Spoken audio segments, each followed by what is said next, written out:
किन्नौर के जंगल में रिंकी चिड़िया अपने 3 बच्चों और अपने पति मिंकू कबूतर के साथ रहा करती थी। मुझे जल्दी से खाना पैक कर दो, मुझे दुकान पर जाना, ऐसा बोलकर मिंकू कबूतर अपनी दुकान के लिए निकल गया। वह दूसरे जंगल में अपनी दुकान किया करता था। मिंकू कबूतर के दूसरे जंगल में अपनी जूतों की दुकान थी। उसकी बहुत बड़ी और बहुत सुंदर दुकान थी। उसके जूते बहुत बिकते थे क्योंकि उसके जंगल में सिर्फ वही एक बहुत बढ़िया दुकान थी। सारे दूर दूर से पक्षी उसकी दुकान पर आकर जूते खरीदा करते थे। गाते गाते जा रहा था, मेरा जूता है जापानी, ये पतलून इंग्लिस्तानी, सर पे लाल टोपी रूसी, फिर भी दिल है हिंदुस्तानी। आगे भैया आप?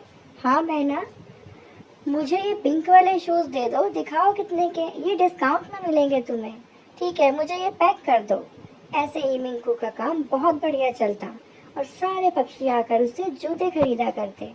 शाम होने तक मिंकू अपने दुकान बढ़ाकर अपने घर चला जाया करता। मिंकू अपनी दुकान से अपने घर की तरफ जा रहा था। चलते चलते वो तेज हवाएं चलने लगी और बारिश आनी शुरू हो गई। तभी तेज बारिश आने लग गई और बिजली चमकने लगी। मिंकू चलते चलते रास्ते में नदी पार करने लगा। नदी में बहुत पानी था जिससे कि मिंकू को साइकिल चलाने में परेशानी हो रही थी।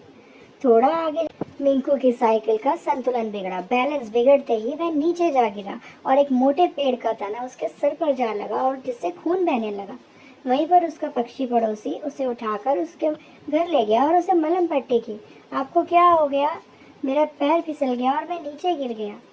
चिड़िया बहुत परेशान होकर जंगल में जाकर रोने लग गई क्योंकि बहुत दिन से अब मिंकू घर पर ही था और उनकी दुकान नहीं चल रही थी। मेरे बच्चों के लिए तो दाना पानी भी नहीं है, खाना भी सब खत्म हो गया, ऐसा बोलकर वह रो रही थी। रिंकी चिड़िया, ओ रिंकी चिड़िया, अरे आप कौन?